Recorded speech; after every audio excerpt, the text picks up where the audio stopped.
Good morning. This is take two. I just tried to do a video and then I went on a rant. It was like, what the heck? Anyhow, it wasn't an exciting rant, so that's why I kind of just started over. But anyways, this is take two of this video. I apologize for no video yesterday. It honestly, you guys didn't slip my mind the whole, I need to prep for another class. And I forgot to do your class. So it just, I kind of ran out of time. Let's just say I overslept and didn't get everything done. Because I'm doing videos also for my kids in quarantine, and 2 more kids went into quarantine yesterday. So I quickly had to do videos for them. They're 8th graders, so if I don't get on 8th graders right away, they kind of get confused and lost. So I kind of had to do those 2 videos yesterday. So anyways, we are gonna eventually do solar cars. Oh, that scared me. That went out. Eventually gonna do solar cars, but we kind of have to wait to till we get the solar cars in the sense of we've ordered them. And really, there's no 2-day shipping right now, so I don't know when they're coming in. I know I ordered something. The school was supposed to order me something last week for horticulture class, so that I had it for this week, and they didn't order it, so we ordered it yesterday. It takes a week just to get them. So I don't know when these solar cars, but when they'll come in, we'll do a whole unit on that. Kind of excited for that. So, anyways, I thought we were going to move into risk in production agriculture. And when I refer to production agriculture, I'm referring to farming. We're going to keep it to something that you guys know so that it's a little easier. I started this lesson a couple years ago when I was teaching in Rolla. It's really only about a week long. A lot of it is just like discussion. So, this video won't have any discussion, but there are some emails that we're gonna have discussion back and forth on. So when we talk about risk in production agriculture, farming, it's the potential loss that a farmer is gonna take, or a decrease in something that happens on the farm. Like, for example, a risk is the amount of like acres produced. It's a risk. You take it. You don't know, honestly, at the end of the harvest what the yield's going to be, because you never know. Because there's a lot of things that affect the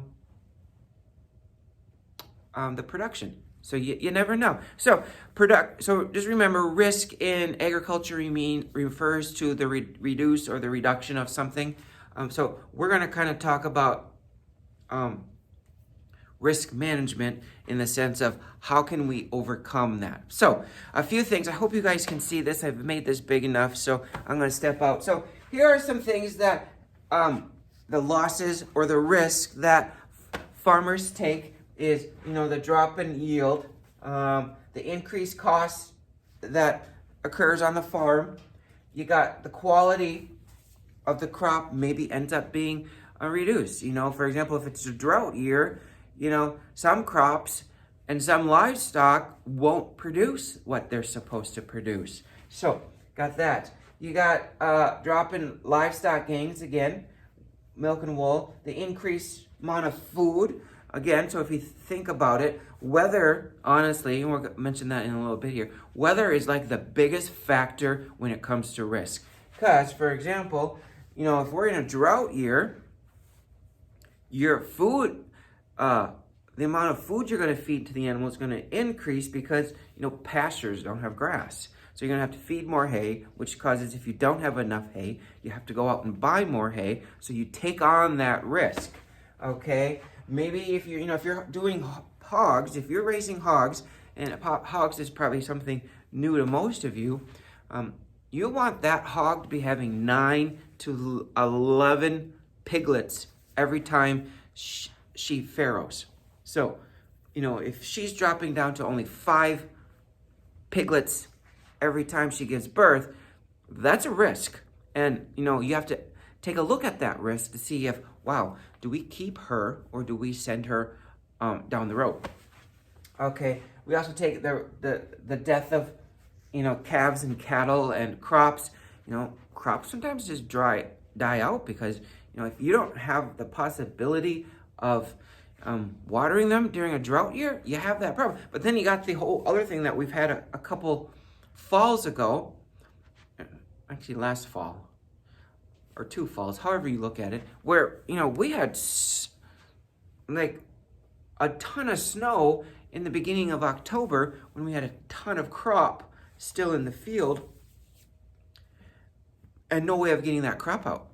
So that's a risk that happens in production agriculture. So when a farmer decides to change something in their operation, they have to take on that risk. That's probably the first thing they look at is, okay, the risk that is, okay, we are going to increase our farm production by 500 acres. Okay? You gotta go through the risk. Okay? Cost. Can you cover the cost easily? Is it gonna produce what you want it to produce?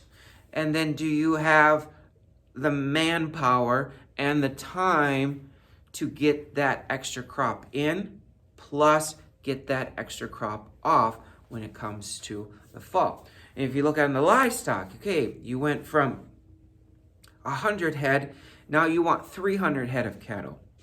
Okay, what are the risks there? You got to know it. The cattle, okay? With cattle, you got feed. You got to increase the feed on there. So can you cover the cost of the feed? Can you cover the cost of the pasture? Especially if you're putting them on a pasture. Can your pastures handle that?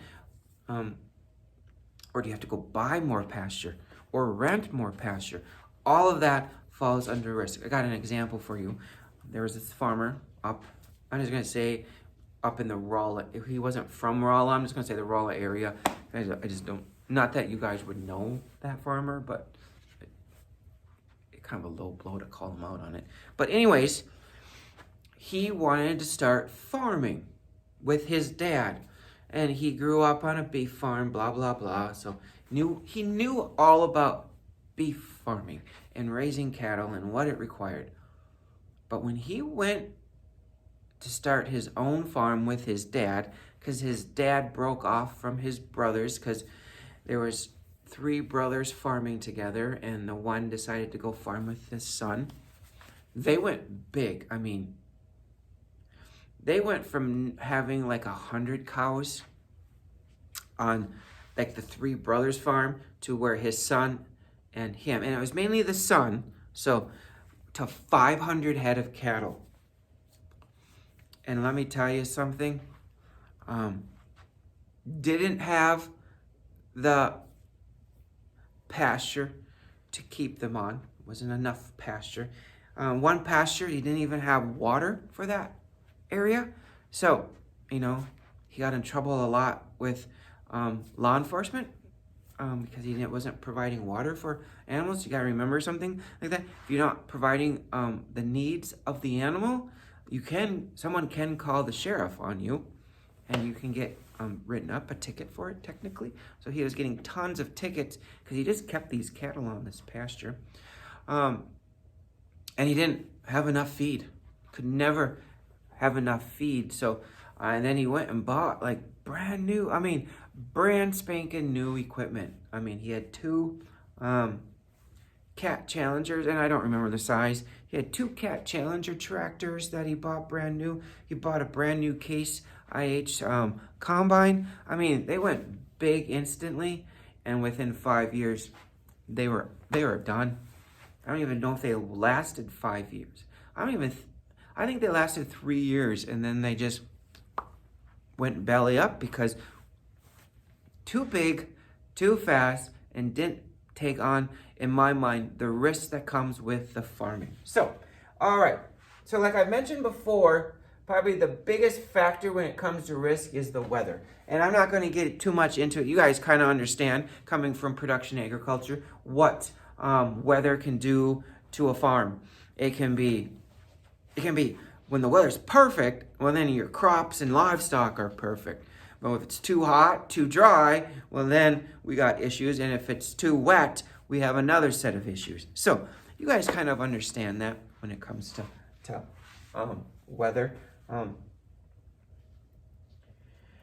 Other than that, a few other risks that we take into factors, livestock and crops. You got weeds and insects. You know, they play a big factor in especially crop production. How are you going to manage those so that they don't come out of control?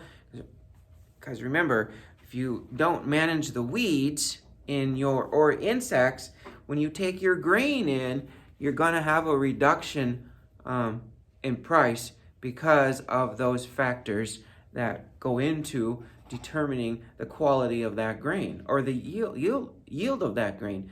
You know, you want a U.S. yield number 1, and you know, if you have a ton of dead insects, or not necessarily dead insects, rodent poop, other weed seed in your crop, that's a deduction because the deduction in your price, because the grain elevator is going to have to take care of that. And I don't know. Some of you probably sell to the ethanol plant. That I'm not quite sure on all of the deductions. I know they're looking for a percent moisture and a percent protein when you take it there. But I don't know how they go about deducting. So another thing is disease in livestock. You know, it was funny. I guess it's not really funny. We currently, in vet science class, not last week, but the week before, there was an article in this livestock magazine, this North Dakota livestock magazine that I get. It had coronavirus in cattle. So, you know, I gave that to the kids, and the first thing I go, what do you think of the title? And blah, blah, blah. And, you know, they all went, oh my God, cattle can get coronavirus. Then we read the article, and I knew ahead of time that coronavirus in cattle, it's not really called coronavirus, it's called corona bovine virus, has been around for years. God, I think the first reported case when I looked it up one time was in like 1840. So it's been around forever. So it's not like it's new in cattle. So it kind of got kids. Does it affect cattle? Yes. Does it affect the cattle the same way it affects humans? Yes. Can it go back and forth between humans and cattle? No, that's not possible. Okay, so disease affects not only crops, but also cattle. So one of those things. All right. So basically and a few other things is, you know, when your parents or you, maybe you help make decisions on the farm, you know, you're going to go buy a new piece of equipment, you know, what factors are considered, okay? First of all, you need to factor, can you afford the equipment? So what's the potential yields you're going to have to make sure that you can pay for, if you're buying a brand new combine, and combines run almost $500,000, okay, what are the risks of buying that combine, okay?